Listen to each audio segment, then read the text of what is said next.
Hey everybody, Todd here. I just wanted to give you a heads up on this episode. We had some technical issues with Mikey and Paige's side of the audio. So you pretty much are getting my normal audio, and then Mikey and Paige are going to sound a lot like they're on a Zoom call because that's what it is. I record the Zoom call as well, and we had to defer to that audio for them. So I do apologize. Believe me, I pride ourselves in how great our podcast sounds week after week. So putting on an episode that does not sound stellar breaks my heart, but we thought it was better to put out an episode than miss a week. So forgive us. It shouldn't happen again. We've already taken steps to make sure it doesn't.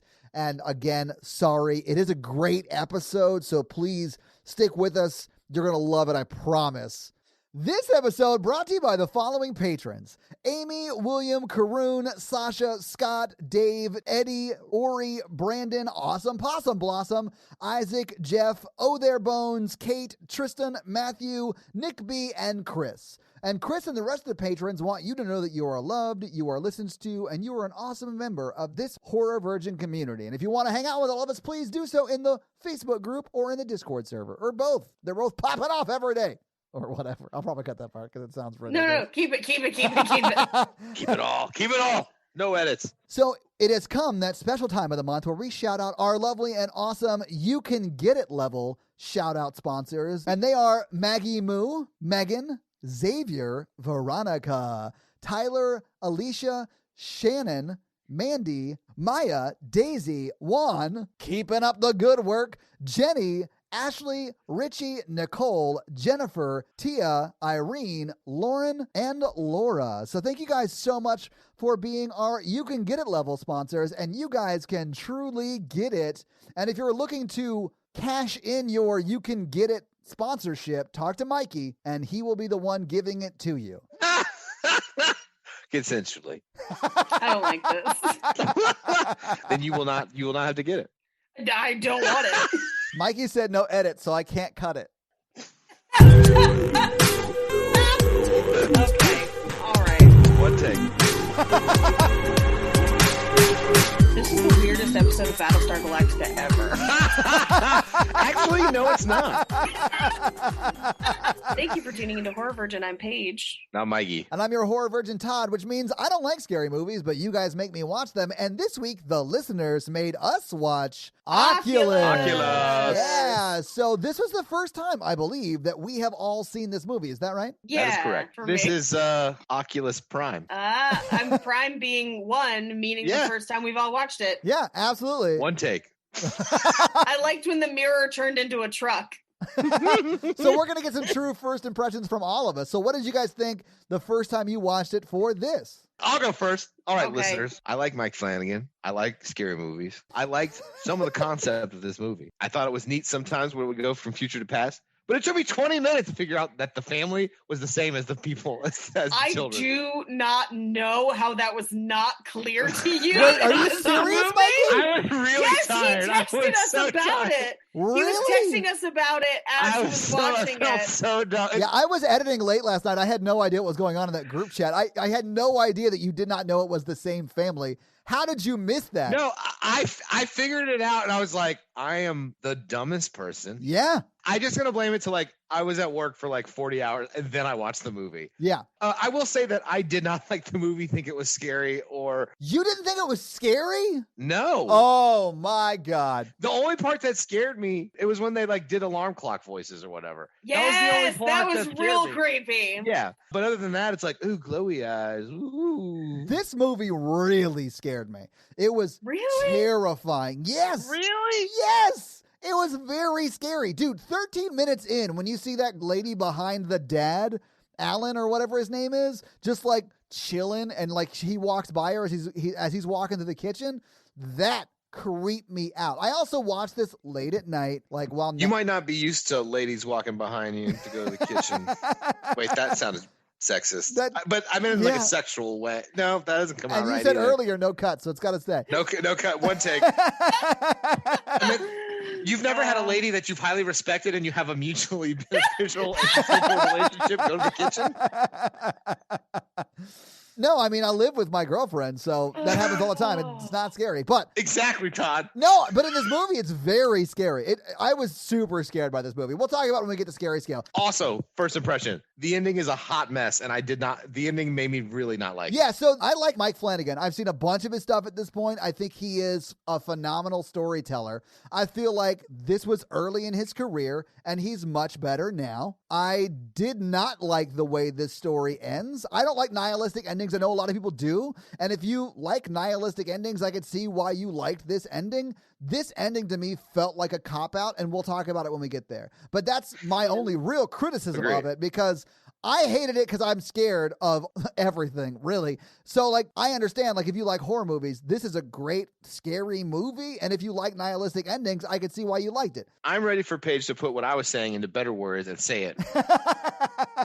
No pressure, Paige. Yeah, thank you.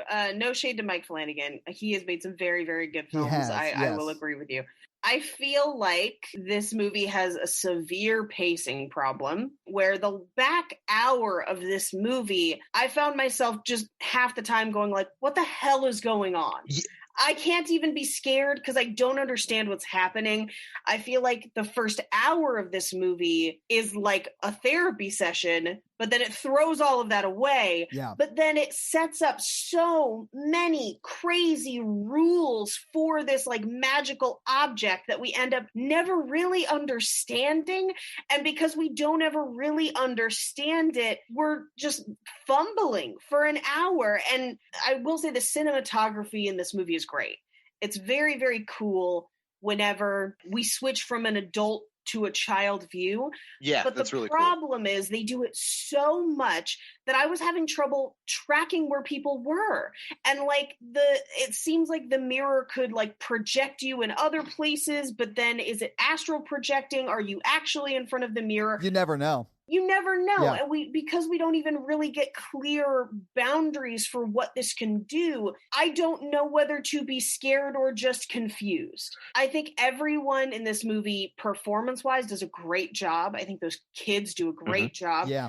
I think the grown-ups do a great job. It's shot great. There are some really interesting scares in this movie. The one thing that this movie 100% has going for it is very unnerving imagery and scares. But in a more organized, structured movie, I could see this being so scary. They set up this really cool concept of like a cursed object. Yeah. And this girl had figured out all the rules and was going to like try to fight it or like figure it out. And then I was like, oh, I'm super interested in this. So like, you know how many feet to stay away, you know how to like reset things. Right. But then they throw all that away and then it just becomes a mess. That's what I did not like about the ending of it. I was super excited, even though I was very scared in the first like 20 minutes, because there is a few scares that early on in the movie. When she lays out, I have prepared this long. I even talked to Natalie before she fell asleep. I was like, this is, I think, very interesting because this lady knows the rules. She has prepared safety nets and she is ready to fight whatever this is. I'm excited to see whatever this is and watch them beat it. And then we never find out really what it is and they lose. I think my frustration ultimately with that is we spend so much time with her talking through her technology and all of her plans and all of her research. And it gives us this sense that we're going to figure it out. Yes. They are going to try and beat it. But then what we learn very soon into them being kind of trapped in the house is that once this mirror gets going, every single piece of tech they have is unreliable. It can affect everything, apparently. It is an omniscient and omnipresent entity, and there's nothing you can do. And once we realize that that's the case, there's still 40 more minutes left in the movie. Why am I watching this? I don't like characters who have no agency for that long. Yeah. I'll unlock a fun fact early, if you don't mind. Yeah, sure. So Mike Flanagan actually wrote this script considerably before the movie got made, and it was shopped around at studios in 2006, 2007. So like very early. I saw in the credits, they actually say based on a short story by Mike Flanagan and some other guy. I can't remember his name, forgive me. But yeah, so I saw that in the credits. Right. And they shopped it originally and were offered deals for it if they would shoot it as found footage. Oh. And controversial statement. And I don't know that they could have done it justice at the time. I am here for a found footage version of this movie. What does the camera actually show? That's what I want to know. I am here for that. Yes. And they refused to do it found footage. They wanted to do it this way. But I think that's the problem, because she introduces the camera as an impartial observer, and that's why they have the cameras. Yeah. And we do get some scenes later on where the indication is the reason he's being arrested and all of this stuff is because they have it on camera. But then throughout the whole time that they're in the house, they can't trust the camera. And they keep separating, which really pissed me off. They keep separating. We're seeing so much of their perception and not reality that we have no idea what's happening. Yeah. You know, I think a found footage movie of this would be very different, but I am here for a found footage movie that debunks the perception of what we've seen, where like we are with them for their perception the whole time.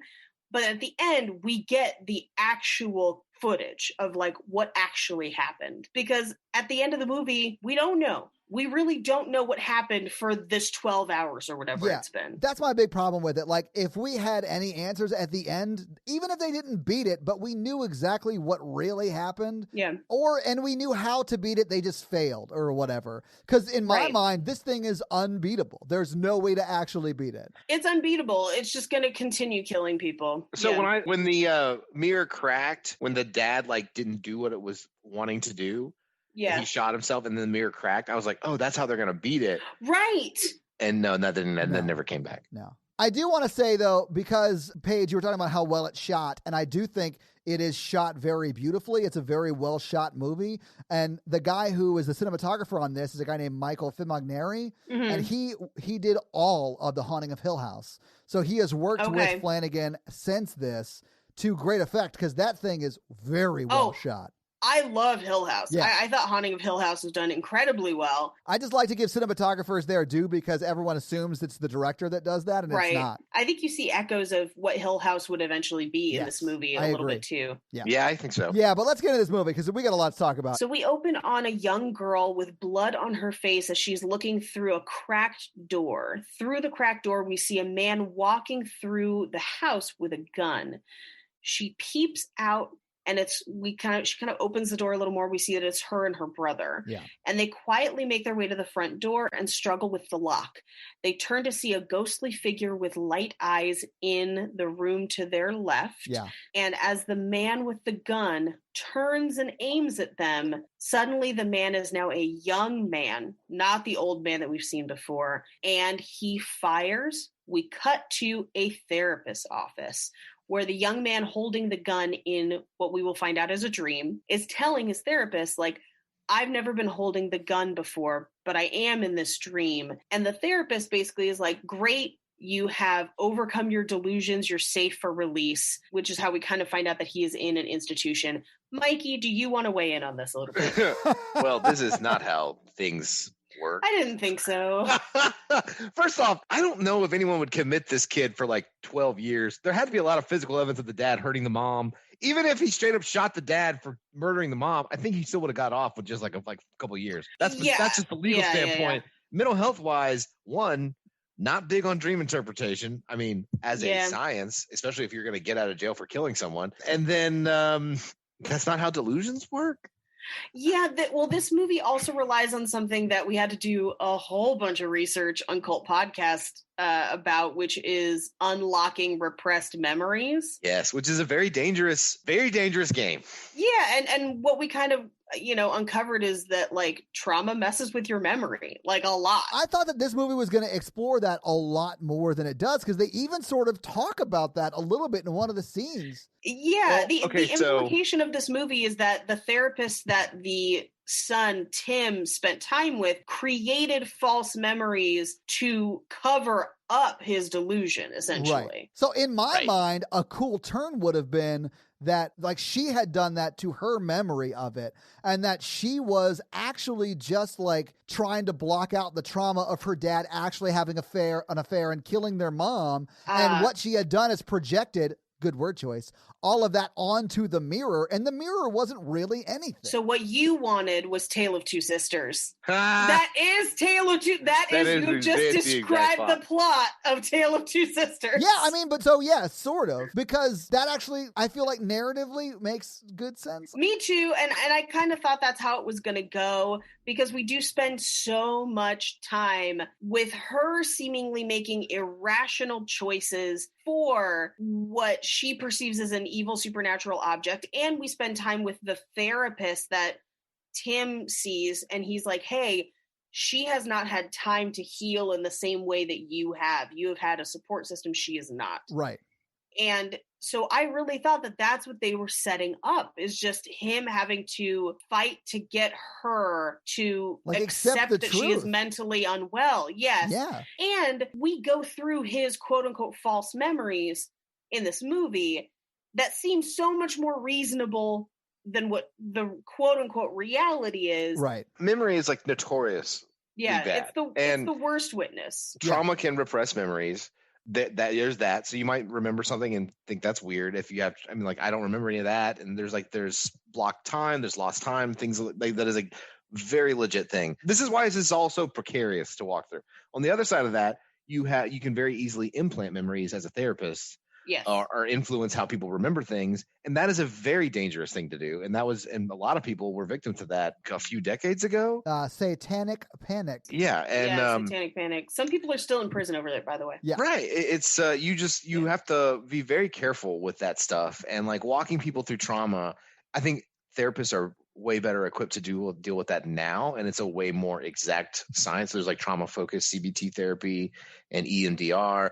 This is all other stuff, but I mean, like, also, like, that's what gets him released from prison is like, oh, in my dream I held a gun. So he doesn't actually believe he held the gun. He dreamed about it. He dreamed about it. Yeah. Right. In my mind, the reason he got out was because he turned 21. Which, if he's a juvie and he killed somebody, he'd be released at 18, right? Because you can like kill people when you're underage. No, you can. I think you usually get released at 21, even if it's juvie. Oh, really? I think it depends on the state. I think he had a strong case of like self-defense and I think so something. too. So we cut from the therapist's office and from them agreeing that they're going to discharge him to a redhead walking through an auction house.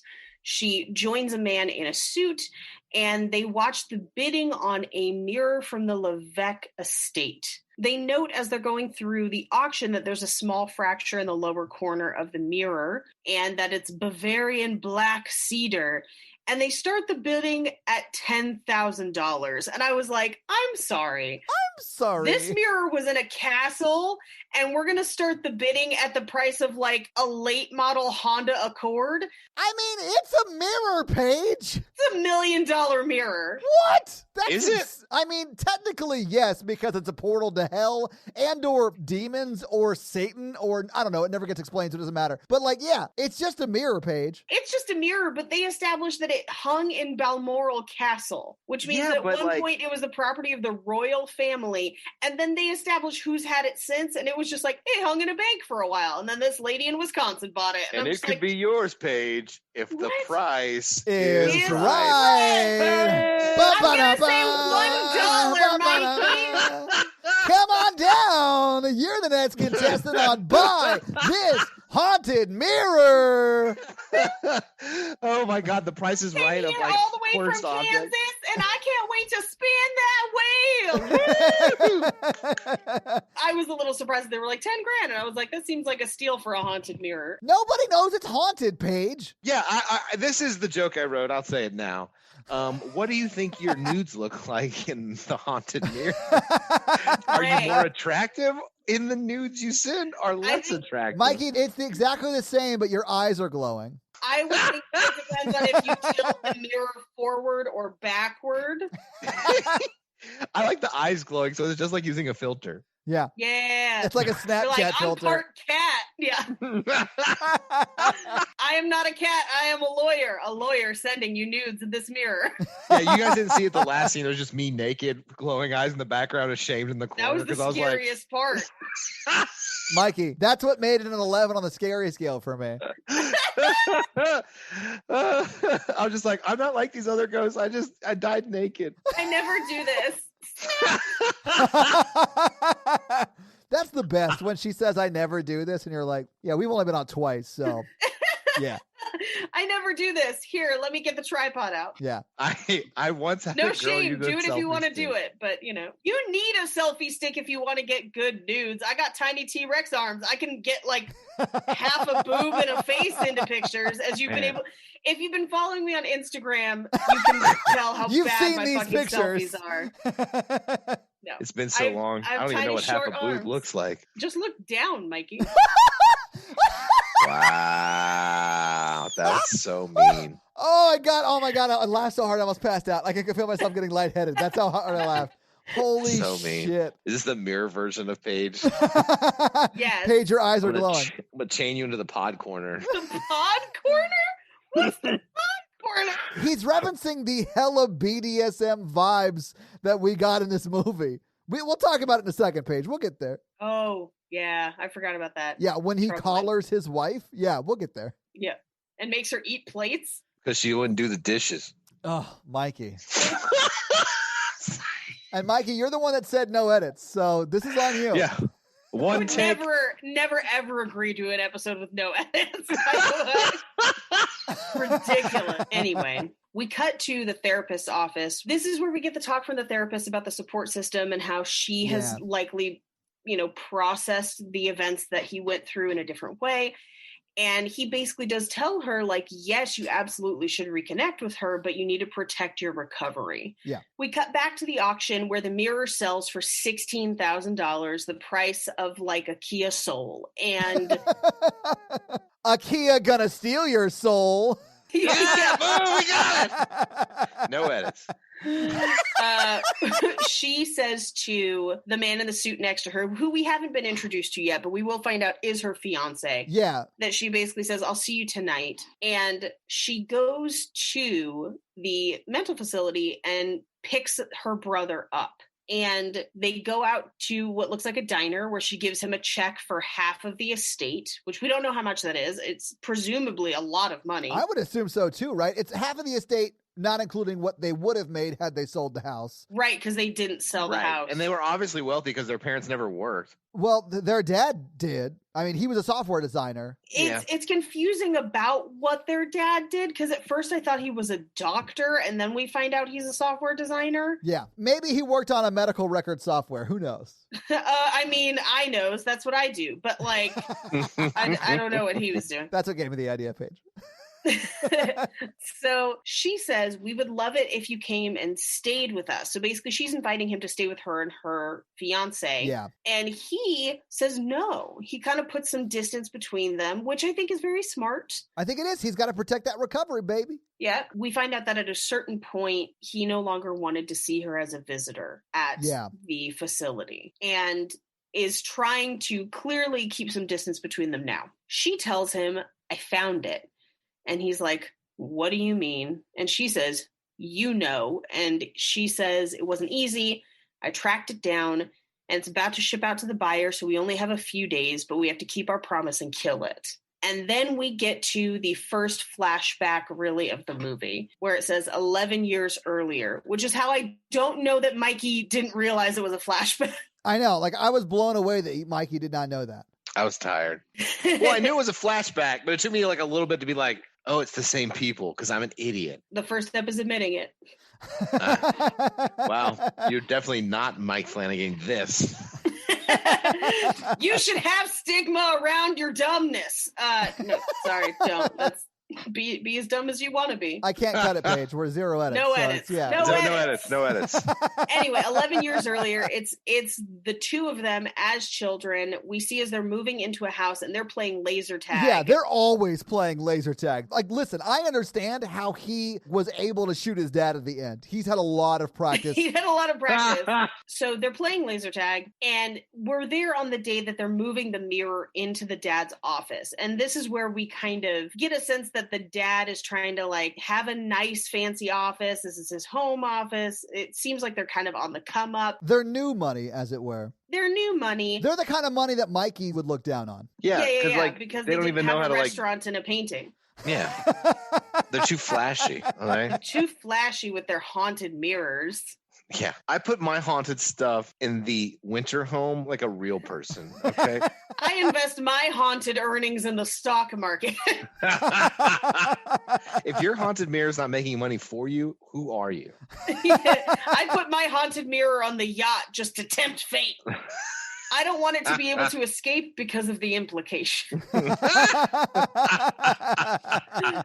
edits. All right. So I don't know why we got here. Anyway, so he's getting new furniture, and it's like they're getting like a mix of like IKEA and fancy stuff, and it's implied that he dropped a lot of money on this fancy mirror. Yeah, he probably paid $10,000 for it. You know, inflation or whatever. Yeah. The price of like a 1998 Corolla. That's an Adam Corolla. He was much cheaper back then. Yeah. It's his per appearance fee. So we cut to a hotel where she's dropping her brother off present day. Yeah. Because he's not going to stay with her. And she says, "You promised me you'd never forget what really happened. You promised. I'm going to do it tomorrow night, and I could really use your help." And it's implied that at this point, it's like he recognizes the things that he thought and has filed them away as delusions. And so he's kind of like, "Please stop referencing my delusions." Yeah. This is not beneficial for my recovery. Delusions? Please don't reference Becky. It was all a figment of my imagination. I thought I was the Pope. I was going to strangle her. Don't worry about it. It's just a delusion.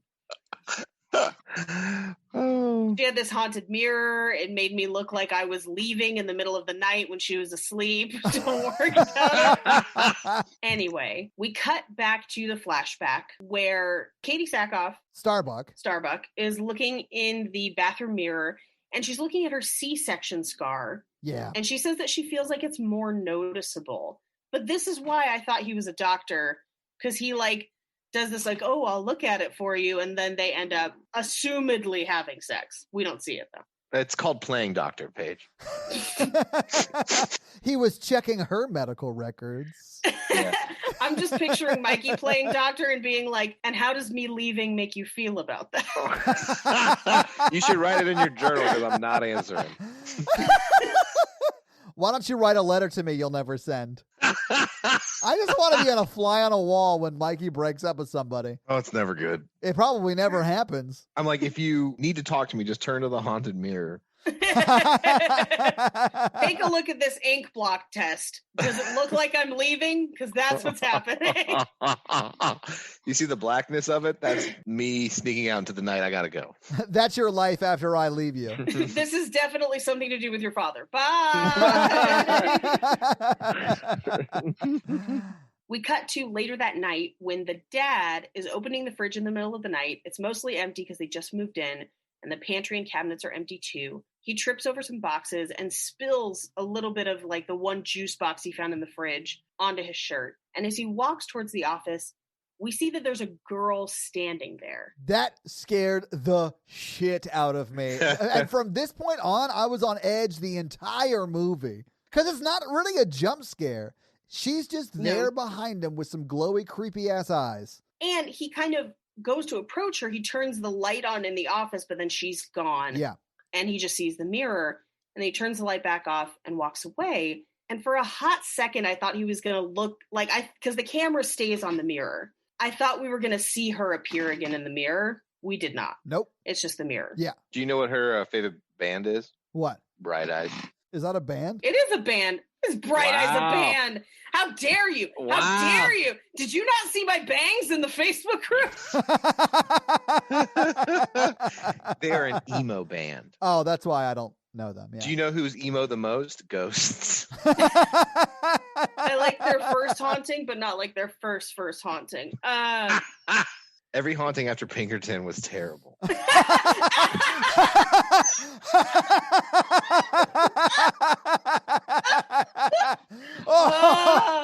Oh, wow. Oh, wow. That was that amazing. just gave me the shivers, Cuomo. Thank you. Every haunting after Pinkerton. Oh, that's great. That is great. Much like Fall Out Boy, they are dead on arrival. Cut that out. No, wait, no edit.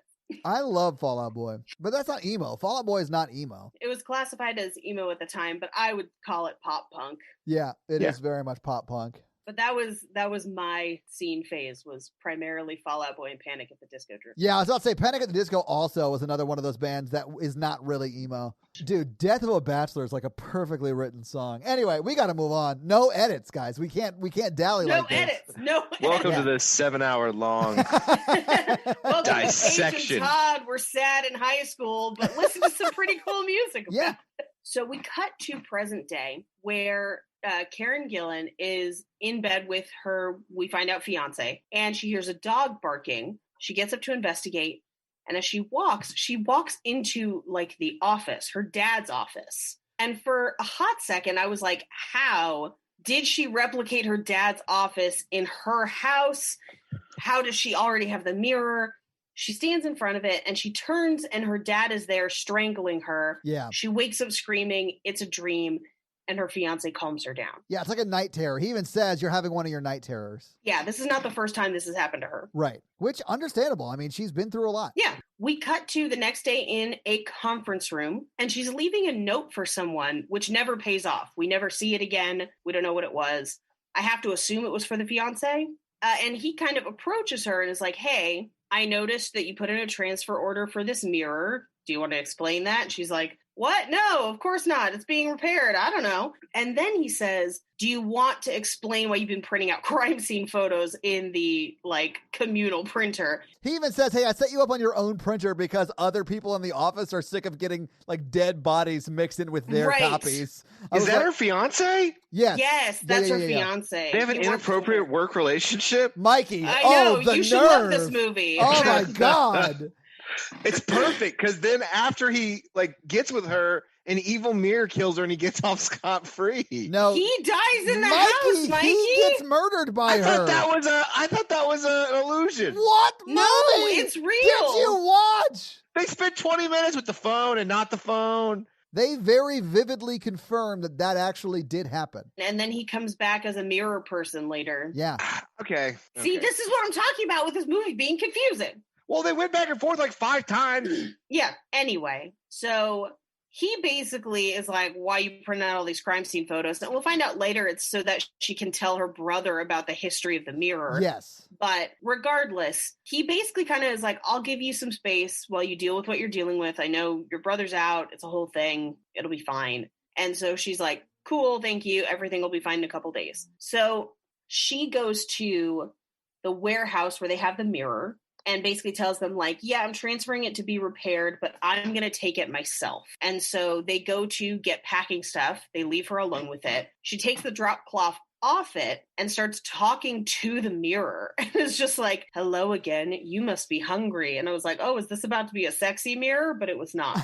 And then she sees the crack at the bottom and she's like, I hope this still hurts. And then in the mirror, she sees 3 figures covered with drop cloths behind her. Yes. And then she turns around and there's 2. Then she turns back to the mirror, there's 3. And then she turns back and then there's 3 in real life. So she goes over and pulls the drop cloth out the first one. It's a statue. Yeah, it's like a bust of Socrates or some shit. Why would you? I don't understand why she pulled 1, 2, and then reached for the 3rd.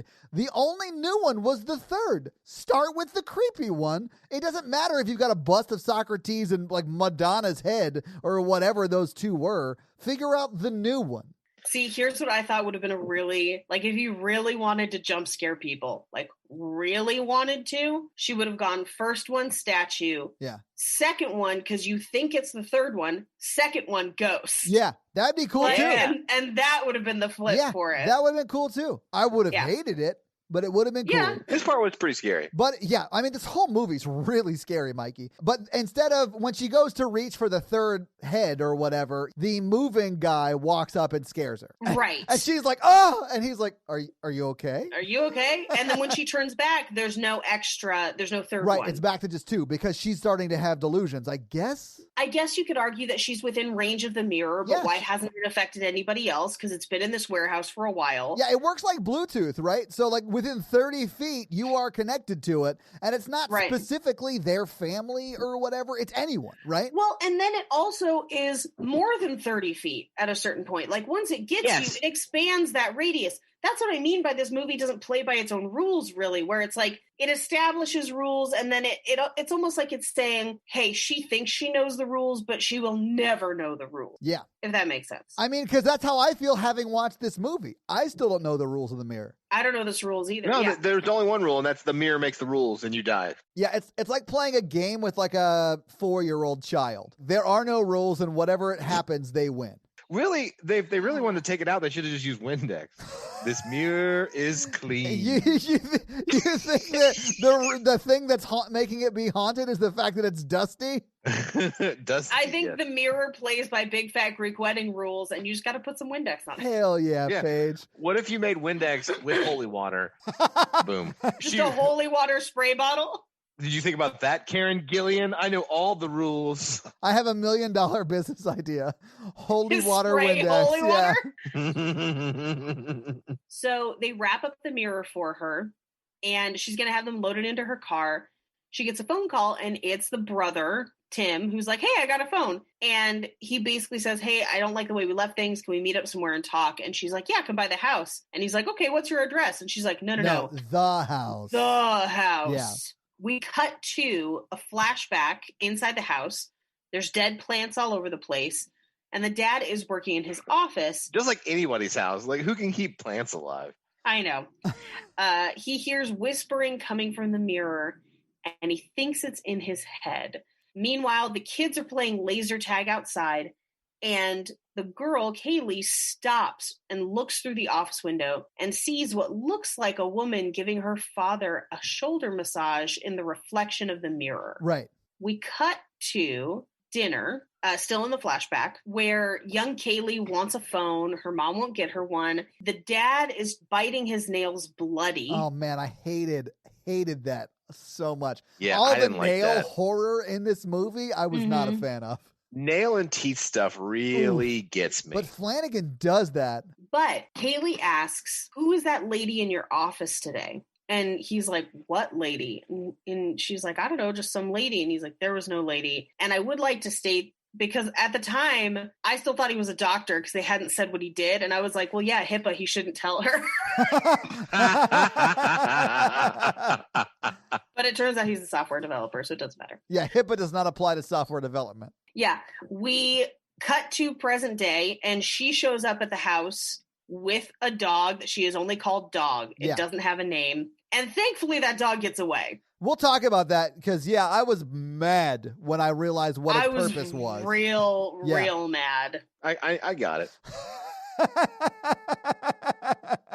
I can't cut things, Mikey. You got to stop that. No cuts. I like this. As she's setting stuff up around the house, he basically walks around upstairs, and it's kind of dark even for midday. And he hears a jingling and looks and sees a chain in the wall. And then as soon as he sees it, it's gone. Yeah. And that doesn't pay off for a while, but then when it does, it's horrifying. It is horrifying. Yeah. When Marley comes back and warns him that if he doesn't become a nice person. Oh, you like from A Christmas Carol?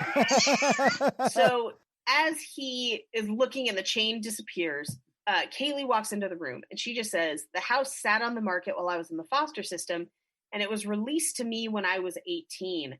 And I think we should just sell it. Yeah. But will you help me with something before you go? And she has him help her move the mirror. And she, in the office, has set up a whole set of computers and monitors and booby traps and all kinds of stuff. Man, I loved this. I loved this part of the movie because I was like, she has done her research. She is super prepared to fight whatever this is. It's going to be an awesome showdown between whatever this mirror actually is and this family. And it just wasn't. It never pays off. All of her research was wrong. It's so depressing. Yeah, and so she kind of walks him through all the stuff that she set up. She talks into the camera. He doesn't really want to be on video. But she's basically walking through the alarms, the timers, the cameras, the temperature sensors, everything that she has. Like all these safeguards and safety nets and a fail-safe like boat anchor that's got extra 20-pound weights on it that is going to smash the mirror if they don't reset a clock every 30 minutes. Right. Like, that's awesome. Dude, when she says, I know we're going to beat it this time because this time we're fighting it with a gun to its head, I was like, yes, this is going to be dope. It wasn't. But then no. Except I was like, why don't you just smash it with it now? That's what I couldn't figure out. Why aren't we just killing it? I understand why they're not just killing it, because they want to prove that it is doing what they're saying it's doing, so they can sort of clear their family, really their father's name. Right. And then, everyone else who has also been killed by this thing, sort of absolving them of their suicides or murders or whatever happened to those people. Right. I got that part of it, but I mean, none of that ever pays off, so. And they do establish that every time somebody has tried to kill it head on, that it deflects it, which I don't know why that doesn't. I don't know why that doesn't happen at the end either. But for the next few minutes, she basically goes through everyone who has previously owned the mirror. Yes. Which is like the royal family in London, and then a man in the South named Robert Clancy, and then it's like back to the UK, and then it resurfaces in Wisconsin, and then it's a lady in San Diego, and it basically takes it all the way up through 2002 when their family acquires it. Which I thought it establishes some sort of like monkey's paw rule of like the Harry Potter thing, when you look in the mirror and you get what you want, and then like you get it, and then it like kills you. Because like that one person he was like super fat and then like became super skinny.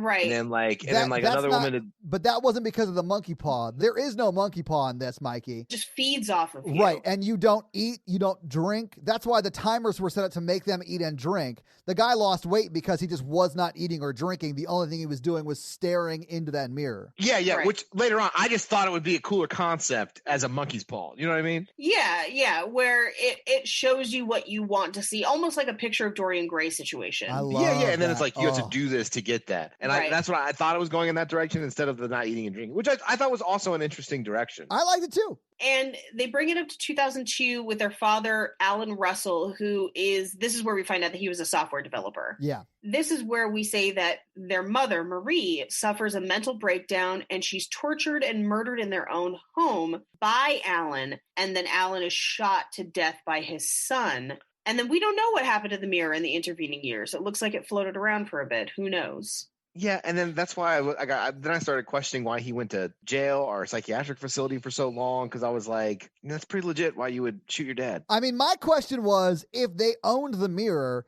she became the executor of the estate, she should have still owned the mirror. Why did she have to steal it from the auction house? Not steal it, but, take it to quote unquote repair it, Here's the other thing, because they established that the house is on the market, never gets sold, and it just sits in her name. Yeah. So I assume what happened is she went into the foster system, because she does talk about that, which is strange that I guess she must have had no relatives, but somebody managing the estate for her until she became 18. Right. Because it's implied. Yeah, and it's implied that they sell everything and just couldn't sell the house. And so that's how the mirror gets sold. And so they then have the money from the sale of the estate. Okay. Which I think is how she has outfitted this house with top of the line booby traps that don't work. Yeah. Anyway, he basically is like, why don't I just smash it? And she's like, oh yeah, go ahead and smash it. He picks up a stool to do it, and then he doesn't. And she asks, why did you put the stool down? And he's like, well, it's not mine to break. And she's like, sure. I did like that a lot, because he stops, turns around, starts talking to her, and then she's like, it seems like it just disarmed you. Right. I really like that. And this is where she talks about the fail-safe, where if they don't reset that timer every 30 minutes, and it's going to destroy the mirror, which... Yeah. This movie plays a lot with time, where it seems like they go for hours without resetting stuff, but it must have only been minutes, which is very strange. So we flash back to the dad, Alan, working in his office, and he's typing with his chewed nail. He takes the Band-Aid off of it, and then he looks back and the Band-Aid's back on. Now, here's what kind of drove me nuts, is he opens his desk and he has staple removers, but then he also has scissors. And the Band-Aid won't come off. And instead of just reaching for the scissors and cutting it off, he pulls at it with the staple removers. I hated and then this we so reveal much. that he's removing his own nail with the staple removers, which is very upsetting. I mean, over the course of this movie, he removes all of the nails on one of his hand. Yeah. It's so gross. I hated this so much. And he puts on a Band-Aid and he looks down and there's a book lying open, like spine up on the floor. And he goes into the other room to get the kids. Now, here's the other thing.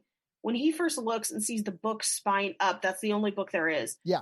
He brings the kids back into the office to be like, quit messing with the stuff in my office. And now every book in the office is splayed out that way. In like 2 separate rows. Which part of me is like, dude, you know it wasn't like that before you left the office. Like, clearly it wasn't the kids. But he basically says, like, hey, I hear you messing around in there at night. They both deny it. We know that that's not the case. I mean, knowing what we know, having seen one of the scenes coming up, we know he did it. Right, he did it. Yeah.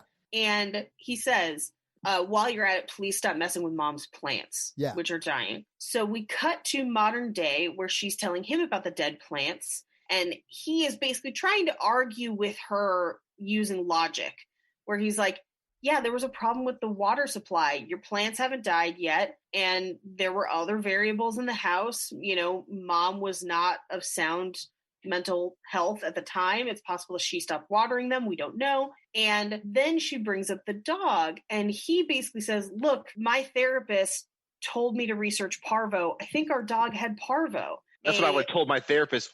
You're a therapist, not a veterinarian. Well, we cut to a scene of the dog laying down and just like not really eating and not playing. We have some indications with Katie Sackhoff like cleaning the carpet where they're like, well, maybe the dog was having accidents. We don't know. It's just kind of strange. We also get this one scene of, it's a flashback where the mom is talking to the dad and he's bought a gun because she keeps seeing people in the office. So they think they had somebody like intruding. It's just the mirror. It's implied that it's him. I think it's the mirror. It calls her a grotesque cow. Yeah, but the way it's shot, you can't tell because it traps her as she walks out. And you hear him say, you grotesque cow. Yeah. It's horrible. I don't know, though, because like that's how my grandparents fought. Oh, really? Jeez. Oh, Mikey. Yeah. You ever watch your grandfather just throw a remote control at your grandmother? No, I have never watched that. That's a horrifying thing. The more I learn about like your family, the more I understand your predicament. Right? So back in present day, they put the dog in front of the mirror and the alarms go off. So they drink water and start to eat. And the dog in front of the mirror starts to whimper. But they put a sheet over the dog like she's going to pull off a vanishing trick, like she's a magician. And I realized, Paige, you would have been super into that, but it drove me insane. It drove me insane. No. Oh, you would have loved him to get in that wardrobe and you say, ta-da, he'd be gone. No. It just drove me insane that they put a sheet over it. Yeah. Like, that seems so dumb. If it's going to kill the dog, which thankfully it does not, but if it's going to kill the dog, I don't want to see it. Like, come on. I mean, I'm glad the dog got away. I'm not saying that. I just think for what she's trying to prove, why would she cover it? Yeah, I don't know.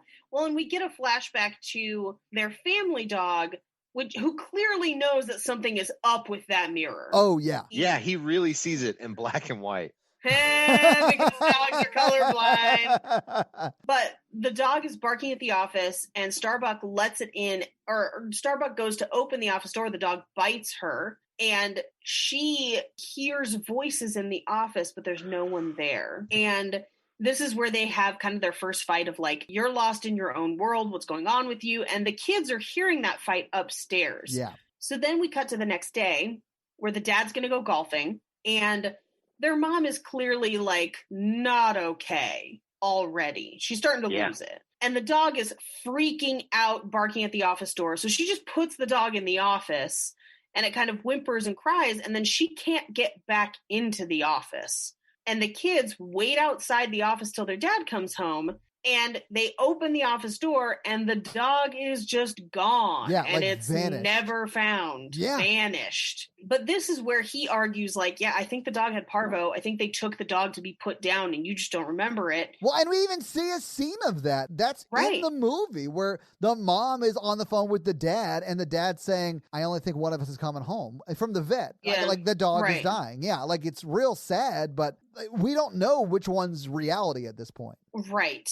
And he's basically arguing, like, hey, false memories are a thing. You're misremembering that a mirror ate a dog. Like, what's more likely, that our dog died and our parents took it to the vet, like normal parents, or that a mirror ate it? And it turns out it's the mirror. I don't know. I don't know what to tell you about this movie. Okay, but that doesn't bother me. This is a horror movie. Things like that are supposed to happen in a horror movie. Right. So that didn't bother me that it was the mirror disappears the dog, but whatever. So they can hear their parents fighting downstairs. Yeah. And they can hear what sounds like their dad talking to somebody in the office, but they come downstairs, it's just their parents. Their mom tucks them back in. And then we cut to modern day where Kaylee is confronting Tim about it, where she's like, you have to remember that there was a woman and we saw her. The woman I saw through the window, mom was always home, so I know it wasn't her. And we see this scene again, kind of like with the dog, where we see like what I would call like a rational version of this, right? Where Tim, the son, is convinced that their father was having an affair and that it was slowly driving their mother crazy is basically what was happening. Right. That's like his version of events, which to me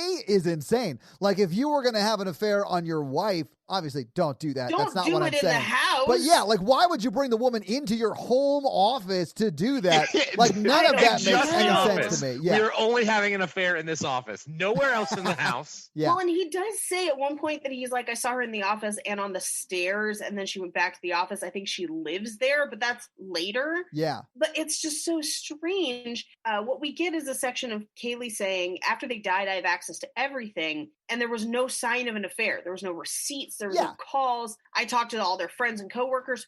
If he was having an affair, the woman was a ghost, spoiler, because she was nowhere. And he basically at this point is like, you need help because you have not dealt with this. You have not processed it. I have. You need to get some help.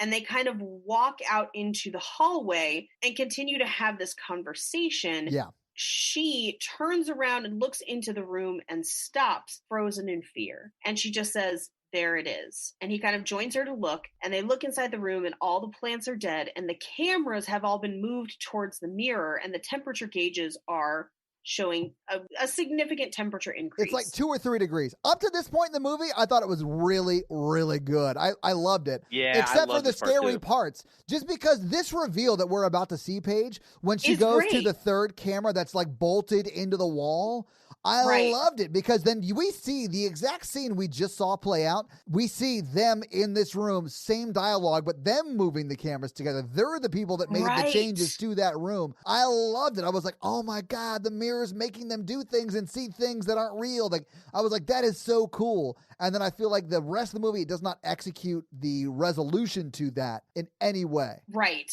But she shows him that footage of basically like, you don't remember moving those, do you? I don't either. We were outside. Yeah. We didn't think we were doing it. And he goes to what we would assume is make a phone call to his therapist. And she says, well, you have to go outside the range of influence or else you don't really know who you're talking to. And so they kind of walk out into the rest of the house. And she's saying that they've measured the influence of the mirror at 30 feet. We will find out that that is not the case, that this mirror seems to have unlimited influence, I would say, at least once you've been exposed. But they never really leave that 30-foot radius, though. They do, because they go upstairs and a couple other places. Yeah, but that's not for 30 feet up. Only go out onto the front yard, too. But, I mean, they might still be within 30 feet. I don't know. That's the thing. It's like you never know when they're actually outside versus when they're in the 30 feet, because it's not really clear where exactly they're moving, if they're moving at all. Because at a certain point in this movie, it kind of argues that they haven't moved. They've just been there. And they're like astral projecting. I don't know. The movie's not super clear on it. So he tries to make a call and it's static. He can't get a call to go through. And then he realizes that he's back inside the house and he's like, how did I get back in here? I was outside. And she says, no, you weren't. Did you think you were outside? And he's like, yes. And she's like, well, because you're still here, I know we're going to win, which doesn't make any sense. Cause I'm like, this mirror just upended your entire camera system. Yeah. What do you think's going to happen? Like, what are you talking about? I mean, I sort of understood that line just because in her mind, as a family unit, we can beat it together as long as we stay together. Spoiler alert, they split up every chance they get for the rest of the movie. But it also doesn't seem to matter if they're together or not, because it can definitely get two people at once. So like, yeah, and it does. Who cares? Because it does. Which is also not a surprise because we know it was affecting both the mom and the dad. Do you know who can't get two people at once? You? Yeah, this guy. Mikey, that's good, though. You shouldn't be doing that. It's a pandemic, yo. Yeah. I'm vaccinated. But they might not be. Who cares? Oh, my God. Mikey, I can't cut anything. You told me I can't cut anything. I'm sorry. Why am I doing worse with this rule? I kept my work makeup on for this. That is what she's going to say when she comes over to Mikey's place. Yeah, that's not the first time I've said that. Wait, that's not the first time you've said that? No edits. All right, we got to move on. Anyway, we get a flashback to the kids who kind of see their mom standing in front of the mirror in the office, just holding the vacuum in place and swaying back and forth. Yeah. And they're clearly observing, like, mom's not okay. And we cut to the kitchen where she's serving them toast for dinner. And she just has, like, a bottle of wine. Yeah. And they're like, when's daddy coming home? And she's like, I don't know. I don't know where he is. I only know where he told me he was. Yeah, these kids are like 10 and 12, I think is what they imply. I would have run away. I would have gotten out of that house. There is a point where they're running away from her in the office and the front door is right there and they do not run outside. They just run upstairs. And that baffles me in this movie. I don't understand. I would have ran away long before like the end. I would have been like, my parents are losing it and abusive. I've got to get out of here. I don't know, man. I feel like in that situation, I don't know what I would have done as a 12-year-old. And I do feel like at one point she goes and gets the neighbor next door, or maybe not next door, but someone they know. Yeah, but people believe adults. Yeah. I know. But I feel like she does everything she can do as a child to sort of resolve the issue. I don't think we should blame them. I would have ran away. But all I'm saying is like they're kids. They did the best they could. They didn't know what they were dealing with in regards to the mirror. There's a point at which they're in peril, and I don't know why they don't run out of the house at that point. But I feel like up to that point, they do pretty much everything they can. But right now they're sitting at the table and she's asking them, like, tell me more about the woman in the office. And this is where we get the story from Tim that's like, I think she lives in the office, which to us suggests like she's not a real woman, because you would know if someone else was living in your house, and we've been in and out of that office a bunch. Yeah. I just thought the mirror wardrobe was like a portal to like the Narnia strip club. I'm just picturing Mr. Tumnus dancing on the lamppost. I'm sorry, I spaced out for a second. But yeah, because there's no rules, the mirror can be whatever you want, Mikey. Yeah. So she sends them upstairs to play. And then she goes to the office and throws the doors open. She sits down at the computer and she's looking through his notes, and she just sees the name Marisol scribbled all over his notes. Kind of like the all work and no play, idea. Right. Do you know who Marisol is? I think she's the one who had the miscarriage of the names that she listed out. Yeah, because I was also confused. Yeah, I had no idea who that was. I thought it was like a brand of window cleaner, like Windex. Oh, God. The only reason I think that that's who it is because that seems to be the ghost that appears the most often in that office. And from what we know from her listing out where the mirror's been, that was the last. That was the most recent. So I think maybe whoever the last ghost was is the one that you get. So it's like It Follows, sort of? Kind of, but then we see all the ghosts later. Yeah, at the end they all get to come out, yeah. Because we do see her in the crime scene photos in the nightgown with like a red streak basically down the middle of her nightgown. And then when we see the ghost later, she's still in that same nightgown with that blood streak. I think that is Marisol. I might be wrong, but that's what I think. Okay. But Katie Sackhoff in this scene thinks that that's who he's having an affair with. She thinks it's a real person. So she knocks everything off the desk and then puts it all back. And then she breaks a photo of their family and it has shards of glass on it. Yeah. And I thought for sure she was going to take shards of glass and mutilate herself. I fully thought that. I thought that too, but that's not what happens. She does try to throw one of those paperweights that has like a pen attached to it. Yeah. She throws that at the mirror, and even though she throws it direct, it glances left and hits the wall. Yeah. And as she does that, the room kind of swims, and she's transfixed by her reflection, but it's different than she is in real life. Like, it is not a true reflection. And her reflection opens her dress to reveal her C-section scar, open and bleeding, and her reflection has glowing eyes. Yeah. And as she's looking at this, the kids run into the office, and she had screamed. That's what draws them down there. Yeah. But then she's just staring into the mirror. And you see her fiddling with where her scar is, like from behind. You don't see what she's doing. I thought it was going to be she dug into her scar. Or she used the glass to cut it open. Yeah. I thought she was going to use the glass to cut her scar open. Yeah. But they approach, and she turns, and she has kind of a weird smile on her face and tries to strangle Tim. Yeah. And the daughter pulls Tim away. They run away from her. And this is where they run past the front door to get upstairs. And I'm like, run outside. Go outside. It's right there. But they're kids. They don't know what they're doing. They're just trying to get away from someone who's trying to kill them. I mean, your mom just tried to kill you. So, yeah, I mean, you can run outside. I mean, yeah, but that may not be the first thing you think to do. Hot take, these kids deserve to die.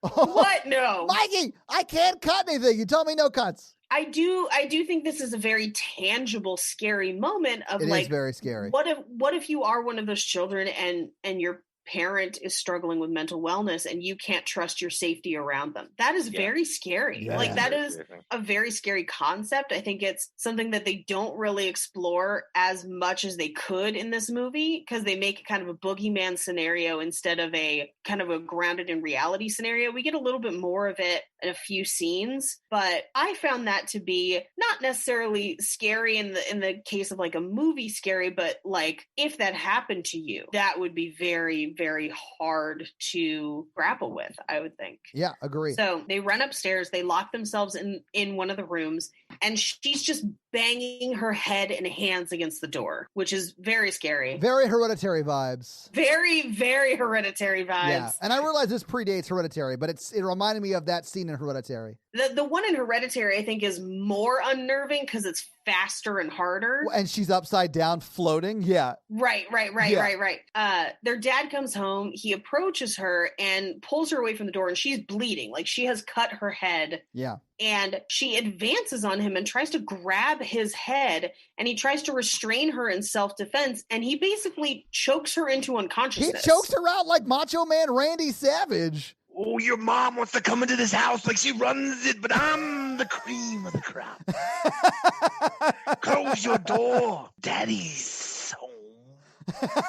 That would have been amazing. Honestly, I would have watched that. I would watch a full exact remake of this where the dad is played by Macho Man Randy Savage. Oh my God. I think the movie you're referring to is called Mr. Mom, but it's actually Hulk Hogan. So he chokes her out in the hallway and he calls 911, and the kids are kind of start to come out, and he tells them to go back into their room, says she's going to be fine. And at first I thought, like, he's going to call 911. He's of sound mind. I thought that too, because he's been away from the house golfing. I thought maybe he got, because he wasn't within the Bluetooth radius of the... Kind of like Amityville. Like, he got enough distance. Yeah. So the house lights flicker, and all we hear on the phone is static. So he hangs up, pushes her off of him, and then drags her unconscious body into the bedroom. Yeah. The kids try to open the door again, and they watch as he walks through the hallway carrying chains and a hammer. And they say, "Is mommy okay?" And he just says, "Go to bed." And we cut back to the future. And we gotta go back! We gotta go back, buddy! They reset the cameras, but the display is wrong. It's Karen Gillan looking at the cameras. Yeah. And Tim kind of notices that. The lights flicker. We get another flashback where their father is basically like, "Hey, your mom's really sick. You can't go in the bedroom. She needs to rest. But you can play video games in here." And they're like, "But you said we couldn't be in here." And he's like, "No, you can be in here. What are you talking about?" And the lights come back on again. And the flickering lights become I think, an indication of visions or visuals in the movie, but like, because it's not really explained and it's not easy to track, it just becomes like something weird's going to happen. And now I've already gotten clued to it. So it wrecks jump scares and stuff too. I honestly thought it was just a way for them to cover cuts that they had to do. Yeah, maybe. So, I mean, but that's just from like a production standpoint, what I was thinking. Yeah. And because it doesn't track storologically, which is a word I'm making up to make this sentence make sense. Yeah. But anyway, the lights go on again. The displays for the cameras are now correct. And she's telling him to eat because she needs his help. So they walk through the house, changing the emergency lights. And as they do, they get flashbacks. But how much do people need to eat in one night if they're fighting a mirror? Like, can't you just like do some protein bars and like just start fighting the mirror? Well, that's what they are eating. They're eating protein bars. Yeah, they're eating protein bars, but we also have no idea how much time they've been there. And the alarms are the only thing that tell them. And if we're going by the alarms, they've only been there for 2 hours, which is crazy. Like, that it's the length of this movie basically is the only time they've been there. Yeah. So as they're changing lights, as they're separated in the house, whenever they kind of like look around the room, they either see themselves or the other sibling as a child, and it kind of swaps them in and out of flashbacks. And this is where the movie gets so fucking confusing. I was getting angry taking notes, where I was just like, and we're flashing back. Now we're flashing forward. Now we're back again. Now we're forward again. What time is it? I don't know. I don't know where anyone is. I don't know what anyone's even trying to do at this point in the movie. It's nuts. There's a lot of mixed flashes where like it's adult him with child her or whatever, and and vice versa. Her with child him, passing in the hallways and things like that. Yeah, and you lose track because I'm like, okay, is he hallucinating that it's child her, or is it actually the flashback? And I guess it's supposed to disorient you like the mirror does, but I feel like it's so disorienting. You can't watch the movie. I'm just like, what is happening? Yeah, I'm like, I don't want to be murdered in the movie either. You know what I mean? Like, I don't need the movie to do it all. And I think they're kind of using it as a little bit of a vehicle for like misdirects and scares, because this is also where we get her changing a light bulb, which is one that he's already changed twice, by the way, because we watch him change it twice and then she changes it. Well, she changes it twice too, because it immediately goes out when she puts the bulb back in it. Right. Yeah. But how many siblings does it take to change the light bulb? Apparently more than 2, because she sets the light bulb down next to the apple she was eating and then walks away, bites into the light bulb. Oh my God. Spits glass everywhere, pulls a huge chunk of glass out of her mouth. I hated this so much. He walks back into the room and it's an apple again, and she's fine, and the light bulb is untouched. Yeah, and her mouth is fine. Right. But we did get a lot of like mouth gore that was, This all happens too so fast where like I feel like it loses its punch. You know what I'm saying? Right. Well, and like no sooner has he been like, yeah, it's fake, that he has a flashback where he's like seeing the TV in the corner from child view, and then he's back as a child and he's looking in the fridge and there's nothing in the fridge. So they try to go find their dad and they're like, you need to go grocery shopping. I love how he's like, it's on my list. He just does not care. Yeah. And we need to call a doctor for mom. It's on my list. Yeah. And climbing up the stairs, they decide that they're going to go ask mom for food because they're just like, I can't. He doesn't care. He's not listening to us. So they go into mom's room. And we kind of get a shot from the perspective of where Katie Sackhoff is as the kids enter the room. And there's bloody sheets and smashed up pieces of plates on the floor. Yeah. And Katie Sackhoff jumps up and she is chained to the wall and has clearly been eating the plates. Oh my God. I jumped and screamed a little bit. Yeah, it's very unnerving. It's very disturbing. They run back downstairs and they're talking to their dad and they're like, she needs a doctor. Like, you've changed her to the wall. What the fuck? And he's like, it's called role play. Grow up. I'll show you a series of contracts. 12-year-olds are not dumb. Like, if you see your mom chained to a wall, you're like, we got to get out of here. Nobody's this kinky. Yeah. Right. So they try to call a doctor from the phone book, and every single doctor has the same voice and says, you have to have your father call. Yeah. Which is going to come back later. Pretty sure doctors are mandatory reporters. So, like, if you called them and said something like this, they would have to report it, right? Yeah, I'd be like, you stay on the line. I have to call 911 because there's something terrible happening in your house. Yeah. But I get, like, this is the mirror they're talking to. So, like, I'm not mad that is not what happened. But, yeah. Right. But this is the one that I was just like, oh, this is so brutal. So she leaves the house. She goes and finds a neighbor and brings them over. Yeah. and the neighbor believes the dad. And it's heartbreaking because if you're a true crime nerd, this happens all the time. Yeah, it does. Where like a narrow miss and somebody could have been saved if somebody had just believed what someone was saying. But so as the neighbor's leaving, we see that the dad's hands are all chewed and bloody. And this is where we get a scene of the two kids saying, we're going to have to get really, really brave. And we cut to present day. Can I just say this before we move on? Like, I hated that scene with the neighbor so much because the neighbor could have just been like, well, cool, can I talk to your wife really quick? Or whatever. And I totally get why the neighbor didn't ask to do that. Like, they're neighbors. Yeah. It's like, but I mean, he's so close to being able to help them. And like, if the door was open a little bit wider or you saw his other hand that is completely bloody, that would have been the end of it, right? Oh, it's just so heartbreaking. I know. It's brutal. He wouldn't have seen it because the mirror has unlimited power. Well, I mean, that's true too. Maybe that guy would have just died. I don't know. You might be right. We don't even know if that guy was really there because this movie has no rules. Yeah. It has all the rules and no rules at the same time. It's bonkers. So we flash forward and Tim is upstairs looking at the same point where the kids watched the neighbor come over. Yeah. And we cut downstairs to Kaylee, who's sitting by the kill switch and resets it. She calls for Tim, an alarm goes off and she throws it. So she's clearly being affected by the mirror because she's not listening to her own alarms even. So we cut back into flashbacks. And this is where it's flipping, where it's like kid Tim and adult Kaylee and kid Kaylee and adult Tim, and they're kind of walking through the house. And as they're doing it, Kaylee walks downstairs, passing child Tim, and she's kind of setting up lights that are not tied to electricity because the power is out in the house. She kicks one of the planters so it shatters. So there's a dead plant with a shattered planter. And as she makes her way back down the stairs, as she turns on her light, sees her mom's chain, says it's not real, tosses it to the side. We flash back to them asking their dad to fix the lights, but he's not paying attention. And the worst part about this part, when he's not the dad acting all this stuff, when he keeps referring to the wife as the old ball and chain. Oh, yikes. Oh, Mikey. Mikey, it's honestly better when you don't write jokes, when you just say what you think. I've been waiting for this one for days. We cut to a flashback. They're asking the dad to fix the lights. You really keeps on a short leash. Goodbye. Oh, God damn it. Oh my God, Mikey, no. He won't do it. And she advances to the door. So she kind of like comes after them.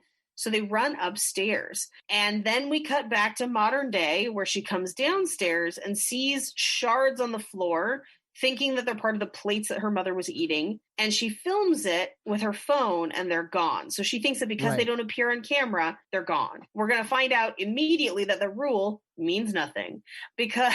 Yeah, I thought that was cool though. When it happens the first time and she's using her phone and she's like, oh, they're not really there. I was like, oh, that's an awesome ingenious way to know. I thought that was a really cool mechanic. Yeah, because it's not, Samara in a well making you see things on a... Well, I guess Samara couldn't do it either because it's on digital. Yeah, she needs the film. So yeah, I mean, I guess it's just like if Samara was trying to like implant things in your brain, that'd be a good way to hijack their ability. Right. But it doesn't matter. Like we find out very, very quickly that does not mean anything. Right, because she picks up a shard thinking that it's not real, and then she sees what she thinks is her mom, and it surprises her, and she turns and stabs her in the neck. Dude, that reveal of her mom behind her scared me so bad. Oh man, there's so many scares in this movie that really, really got me. Yeah. But yeah, you're right, Paige. She stabs her mom in the neck, but it's not her mom, it's her fiance. It's not her mom, it's her fiance, and he collapses and bleeds out, and her brother comes running, and she basically says, do you see him? And they both do. Her brother comes in and is like, what'd you do? Yeah, what'd you do? And as they're watching him, her phone rings on the hour, just like her fiance told her that he would. Yeah, because her fiance's been calling every hour. Her fiance, Michael. This is just you wishful thinking. No, I mean, honestly, I think it checks out, though, because Michael does ghost her at the end of this movie. Oh, sad and alone. Damn. But so at this point, we're like, which one is real? And as she runs her phone back over where the shards were, We see the planter that she kicked, and now we can see it. We couldn't see it a couple minutes ago. So that means even the phone is not reliable for what's real and what's not. Right. So, and we also see him dead. We see through the phone him dead. Right. And that's when she like, oh my God, I did kill my fiance, which she did. Right. She did. So, and she, at this point, she's like, the plate wasn't real, but then it turns out it was the shard. And at this point in my notes, I just have, what are the rules of this movie? What is real? What is not? How are we ever supposed to know? And if I can't know, how do I know the stakes of when people die or not? Like, what do I care? Because I can't tell you if it's real or not. I don't know what's happening, basically. Yeah, exactly. So they go outside. He tries to make a call on his cell phone, and they think that help is coming. Yeah, he tries to call the cops, right? Yeah, and he's like, well, what if we just stay out here? Your plan is solid. There's the kill switch. Yeah, we can just stand out here and watch it die through the window. Right. We're more than 30 feet away. I just called the cops. It's going to be fine. We'll just watch it die. Right. But then they look in the mirror and see themselves staring into the mirror. Yeah, like face right against it. It's so eerie. I hated that so much. Well, and now the question is mirror them real or is lawn them real? Because the police do show up, which means I think lawn them was real. I think so too. And mirror was a projection. Yeah. And by going back into the house, they kill themselves. Essentially. Well, they kill her. They kill her. Yeah. She was already in trouble. She killed the guy. Yeah. That's why I wanted it to be like an elaborate illusion, because like at that point the mirror's already run because your life is totally screwed. Right. And she had her phone. She essentially films herself on her own phone killing her fiance.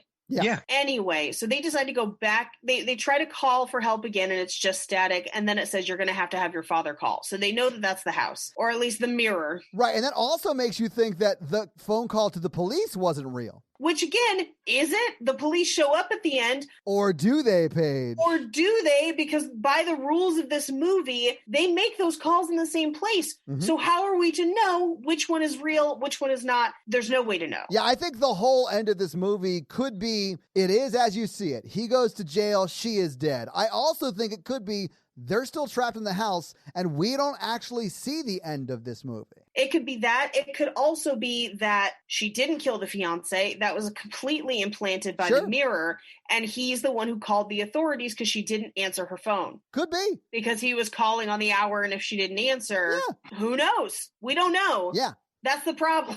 Anyway, they go back into the house because they say that they're going to have to get really, really brave, even though they don't tell us at all what their plan is. And the second they go back into the house, we're back into the flashback, flash forward, flashback, flash forward. Right. Kind of what I think is what played out in the house that night, where the dad gets the gun after they've tried to call the neighbor and everything on him. Yeah. Right.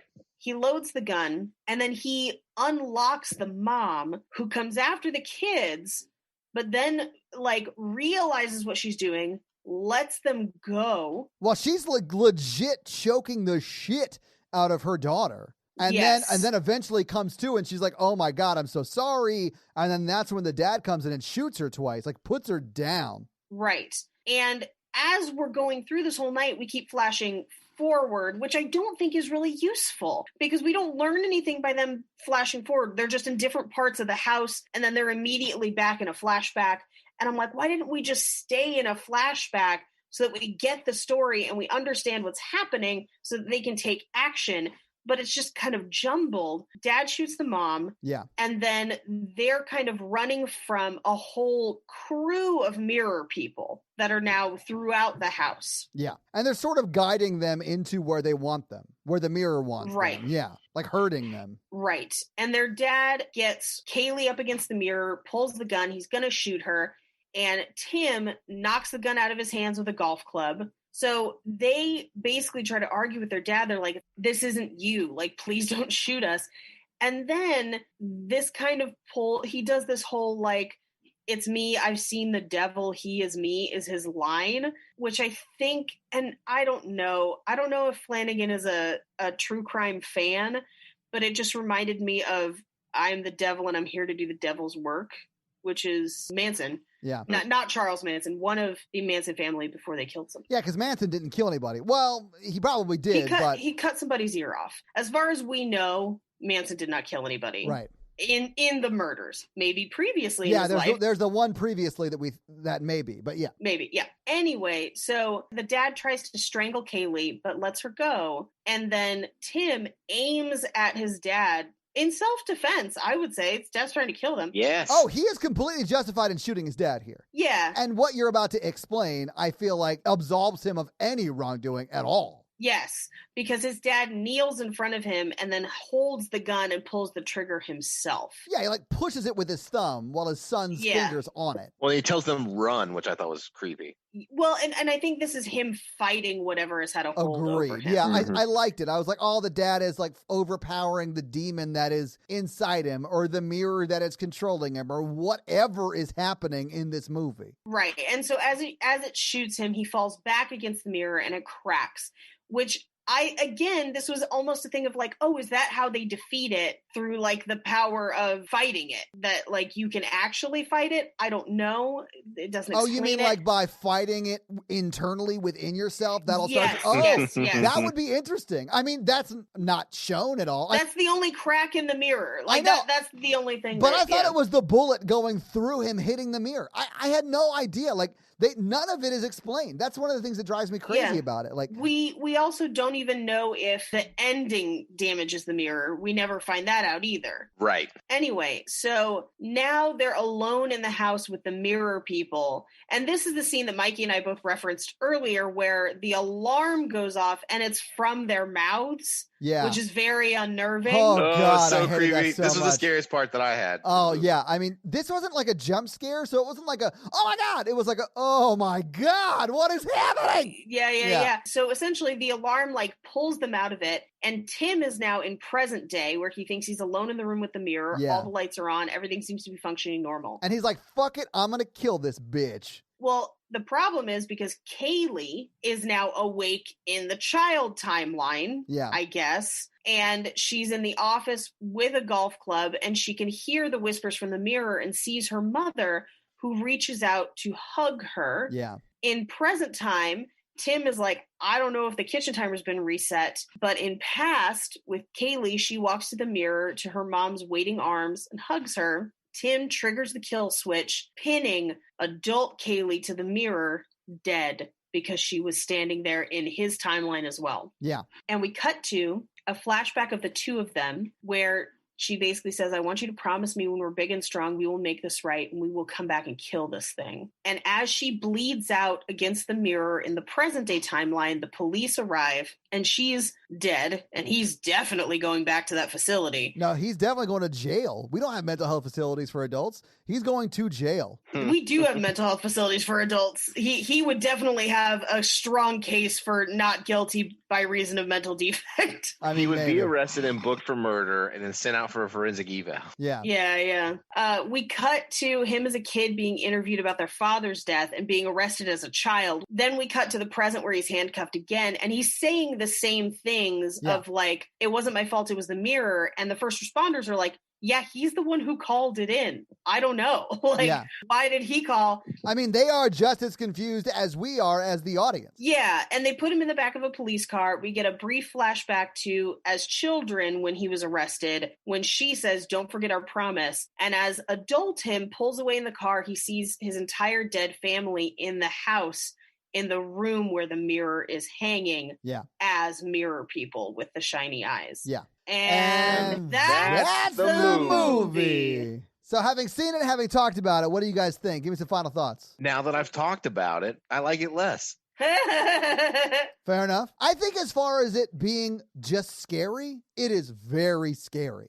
If you're wanting a scary movie with a good story, you're going to have to look at Mike Flanagan's later work because he has made some much better stuff since this that is both super scary and has a very compelling story. I think this is just some of his early work. He was figuring stuff out, and story-wise, it's not really that great. But other than that, like, I understand why they wanted me to watch this because they want to scare the shit out of me, and they did.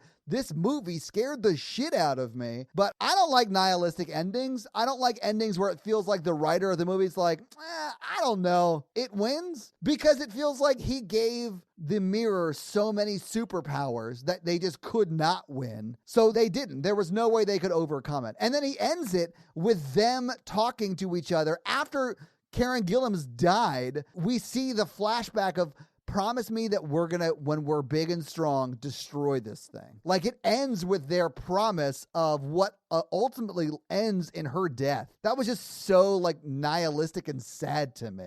I'm gonna have to go ahead and steal a Todd thing, which is they should have just burned the house down. Thank you! With the mirror inside Thank you! Yes. And then if it lives through that, you're like, let's not touch this mirror anymore. Let's run away from it. Yeah. Leave a note that's like, hey, this mirror be haunted. Please stay away. Also, movies with unreliable narrators make it very difficult to understand what's going on unless they're done very, very, very well. Yeah. And this movie is not done in a way that makes it very clear what is actually happening and what the characters are thinking is happening. Right. So we're left very confused as the audience. Yeah, and I feel like this movie, it overpowered its villain in service of creating very creepy imagery. Yeah. But because it couldn't back that up story-wise, it's kind of wasted because you're just so confused and trying to figure it out that for me, I didn't find this movie very scary because I was too confused. That's where I was. You know? Because even the jump scares, I was like, I am not jumping for some reason. I think it's because there's a part of me that wants like modern day Mike Flanagan to do a rewrite on this. Yeah, you can see him like getting his legs, but he becomes much better. All right, Paige, do you have some fun facts for us? I do. So Nice. We already kind of talked about how originally they had offers to make this as found footage and didn't. Yeah. And we also talked about how this is Karen Gillan's first American role, but she was also the first choice to play Kaylee because she had been on Doctor Who in 2005 and he was shopping the movie around to studios in 2006 and 2007. Yeah. And he wanted her to play it even back then. So she has been, I guess, like brain cast the whole time. It was filmed in 24 days. Wow, that is fast. That is a blisteringly fast shooting schedule for sure. Yeah. And he actually includes the Oculus mirror as an Easter egg in most of his shows. It's in the basement of Ouija, Origin of Evil. It's the headboard in Gerald's game, and it's really it's on one of the walls in Haunting of Hill House, and it's also in the Overlook Hotel in Dr. Sleep. Okay. So, very cool. Yeah. Now, this was actually filmed in 2012 and premiered at the Toronto Film Festival in 2013, but it wasn't released until April of 2014. So this actually sat in development hell from 2006 to 2014. Usually when stuff sits that long, it gets kind of meddled with enough that your end product ends up being kind of confusing. And maybe that's what happened with this. I wonder if I think so, maybe. And this is one of his early movies, and he's so good. Like, it would not surprise me if there's an article out there where you can read that the studio like noted this to death and didn't actually give him final cut on the movie. And they just destroyed the edit of it. And then, he's been trying to re-edit the movie for a while. And I would honestly love to see an updated edit of this movie that he did. Yeah, I would agree. Okay, so when she's going through photos of the previous victims, one of them is his wife. Oh. In one of the photos. Aww. Yeah. His wife, who was the lead in Hush? Yeah. Kate Siegel, I think is her name. So during the auction where the mirror is sold, it's said that it was acquired from the Levesque estate.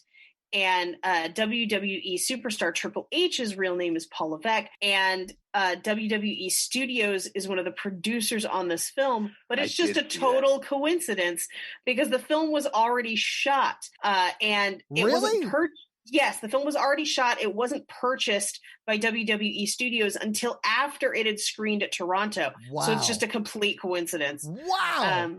Yeah. Oh, that's cool. That's wild. So in the house, all of the artwork around the house either shows reflections or water. So there's like black and white photos of lakes. There's one of boats sitting on a lake, but it's all reflection based. And in the script, apparently the original script, to avoid the confusion between the timelines, the scenes that are in the past were all written in italics, which is interesting. That is interesting. Yeah. One of the people who was very, very vocal about loving this movie was Stephen King. Okay. There is a Bollywood remake of the movie. What? Called Dobara See Your Evil. It came out in 2017. What? Mm-hmm. Is there a dance number in it? I'm assuming it's a Bollywood movie. It probably isn't. It's probably just a horror movie. Man, I love Bollywood films. Man, that's awesome. Okay, sorry. One of the police officers that arrives at the end was in 3 of Mike Flanagan's college films. And one of the victims of the mirror is named after his son, which seems like kind of an omen, but whatever. And those are our fun facts. Well, thank you for those fun facts, Paige. Do you guys want to talk some box office? Sure. So what do you think the production budget was for this movie? I think it's actually probably pretty low because it's very few locations. It's 2 people most of the time. Yeah, it's almost single location, 2 people. I guess the full cast is like 7 people. I mean, you got a lot of ghosts at the end, but yeah. So I'm going to put this around 10 mil or under. Okay. Mikey, what do you think? $4 million. Oof, Mikey, you're so close. The production budget for this movie was $5 million. Oh, yeah. Yeah, so close. Yeah, but that's not surprising. Flanagan knows how to stretch a budget. A lot of horror directors do very well with budgets. Yeah. Another one that comes to mind is a close personal friend of mine, Lee Wanell.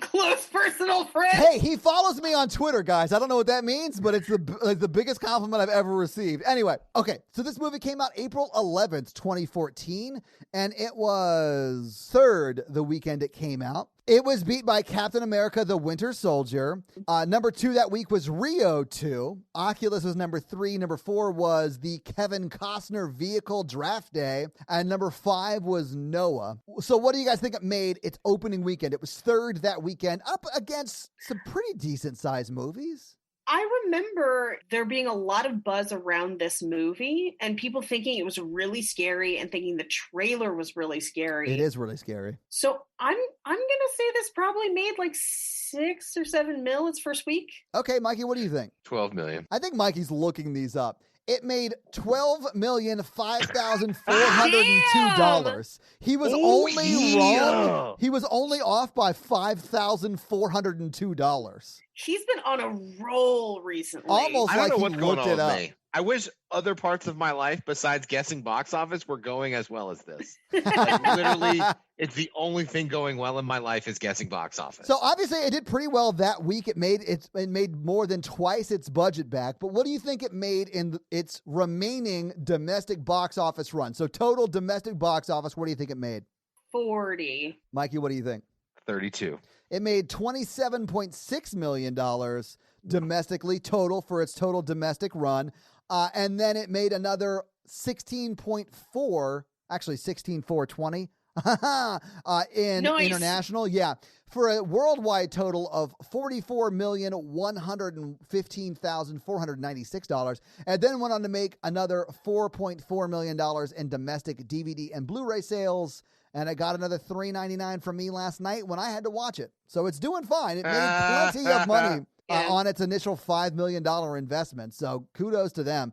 And they did make a very, very, very scary movie. So, Mikey, let's hit them with that scary scale. The scary scale, listeners, is a scale of 1 to 10 of how scary we found the film when we watched it this time. It's not a scale of quality, just of how scary we thought it was. Our 1 example is Ghostbusters, and our 10 example is Texas Chainsaw Massacre. So, Paige. 3. Oh, my God. Really? I was debating giving it a 2, and then I was like, no, there was some genuinely scary imagery. I was not really scared during this movie, but I do think it executed some scares well, so I'll give it a 3. Todd? An 8. I'm giving it a hardcore 8. You're giving it an 8? This movie scared the shit out of me, and I will not be shamed for my number. I'm not shamed as much as I am confused. But okay. I am straight up shaming you. This movie goes a solid hour within the movie with no scares. Not true. No. It does. And there's an hour in the middle of this movie with no scares. No, it's all creepy, baby. No, this movie really scared me. It really scared me. Mikey, what do you give it? I'm going to give it a 3 just because of the alarm scene. Yeah. Yeah, that alarm scene and then Katie Sackhoff's acting, I think, is how it gets a 3 from me. Man, I can't believe you guys rated it so low. This movie scared me so bad. Like, I have struggled to walk by mirrors today. I am going to sleep with the lights on again tonight. It's not real until it is. I don't believe in any of it, but I ain't gonna fuck with it. Yeah, I don't believe in any of it. I'm not gonna fuck with it because you were saying it's not real until it is, and then I'm getting the hell out of here. Yeah. That's exactly how I feel about all of this. It super sticks with me, and I hate it so much. And Natalie hates it because she hates sleeping with the lights on. So you guys, when you pick really scary movies for the listener requests, you're really hurting Natalie. That's really the person you're hurting. You're gonna fucking hate next week. Oh, dear God. So this week, the listeners made me watch Oculus. What are you guys going to make me watch next week? I have talked a little bit in the Facebook group as people have recommended some movies about things that I would want to do for a cult month. Oh. And this month is going to be Cult Film Month.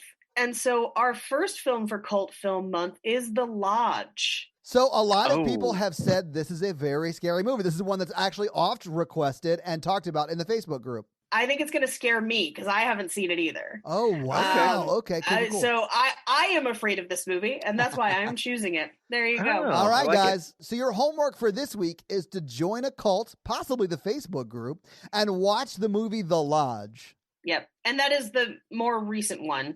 It came out like last year or 2019. Oh, are there two? Okay, so the 2019 Lodge, watch that, and you'll be geared up and ready to go for next Monday.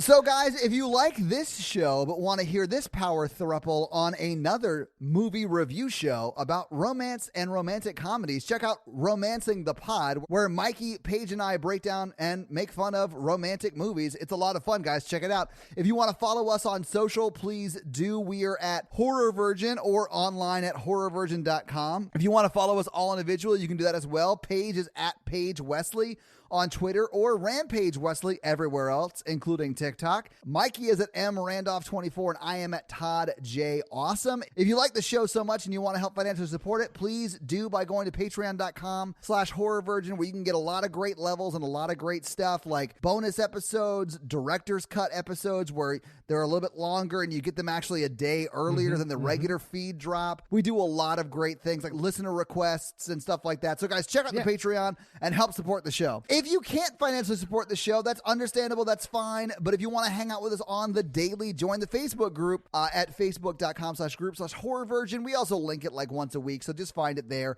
and join the awesome Facebook group. We're closing in on 1,600 members. It's amazing. You guys are awesome. And literally, we're in there talking every day. It's awesome. And guys, we got a P.O. box. So if you want to send us some love letters or whatever you might send to a P.O. box, it's actually not a P.O. box. It's like a regular street address. It's pretty awesome.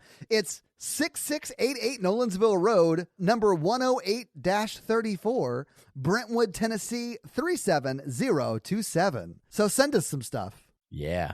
Yeah, so Mikey, do you have a review for us to read? All right, so Megan Solo 11. Yeah. So she's single. Oh, Mikey. Right. She says, excellent banter. And then she's talking about the Signs episode, I think. Oh, yeah? This is why I picked this review. For the curious, each diocese is allowed up to 2 active married priests, according to the Pastoral Provision Office, which facilitates the Vatican's policy via LA Times. This came about in 1989. She cited her sources. I love that. Thank you, Megan. Thank you. This came about in 1989, supposedly. I have enjoyed most of the episodes and lady hosts, but the science episode was so fun. It was a lot of fun. I'm also generally a critic, but I have a nostalgia soft spot for Signs, so it was fun to hear it get rightfully ripped apart. We always knew the water was silly, but I never thought I'd multiply other points, and it stayed fun, not grumpy. I think the whole point, it was Shyamalan screaming, every little stupid, inexplicable thing in life happens for an incredibly vital reason. Very predetermined philosophy, but ultimately just trying to tell people not to get bent out of shape so often, and maybe things will make more sense later. This movie won't, though. Well done, and keep at it. 5 stars. Well, thank you very much, Megan Solo 1, for that awesome 5-star review and explanation of how each diocese is allowed 2 married priests. There you go. I think that solves our question, actually. I think it does. Yeah, I appreciate that. Although by the end of the movie, he's no longer married, so they have a free spot open in that diocese for a married priest. There you go. This episode brought to you by Nick B. Nick B, fun fact. Oh, yeah? The only selfie he takes is full-length mirror selfies. Oh, yeah? Mm-hmm. They're haunting. They are haunting. I'm not sure I've ever seen what Nick B looks like. Has Nick B ever participated in a, like the Chris selfie challenge? that we did? I've seen pictures of Nick B before. Oh, okay. Oh. In my DMs. In your DMs? Well, Nick B, maybe you should come out of Mikey's DMs and join that Facebook group and join some of these full-length mirror challenges that we're doing now, I guess. This episode also brought to you by Ori. And Ori was great because I was having some trouble with this thing in my house, and Ori and I were just talking about it one day, and they were like, why don't we just go get some golf clubs and fuck it up? So we literally just attacked this thing with golf clubs in my house, and it shattered and broke, and it was fine. Everything was fine. No one died by getting an anchor stabbed through their neck. Yeah. I mean, I guess as long as you're alive, there's always the chance that you will die via anchor through your neck. Yeah. But more chance if you're a sailor. Yeah. Deadliest catch is no joke, guys. This episode also brought to you by Awesome Possum Blossom. And Awesome Possum Blossom wants me to give you some awesome possum facts. So here's one for you. Tell me about them possums. Marsupials first evolved during the age of the dinosaurs. And fossil evidence suggests that possums have very similar features to those earliest pouch havers. Why didn't they bring one of those back for Jurassic Park? Could have been cute. Oh, would have been adorable. We only want our rides to have murderous lizards. Honestly, think about it. On that ride, you climb inside a possum pouch. That's the ride. You get in the possum. I'm going to just go look at a bunch of videos of pangolins later to get my possum fix. This episode's also brought to you by Jeff. And Jeff would love it if you would check out his podcast on the show Jessica Jones called Kissing Jessica Jones, where each week they break down an episode of, you guessed it, the Netflix series Jessica Jones. And then they kiss it. Yeah, they do. They kiss the screen on every one. They freeze it every time she's on screen and then kiss her. And if you're looking for something to feed your Jessica Jones, reach out to Bug Cage Company on Facebook because they will send you some spiders, centipede, millipede, or any other apede that you might need direct shipped to you, which is crazy that they'll ship you bugs. That should or should not be legal. I don't know.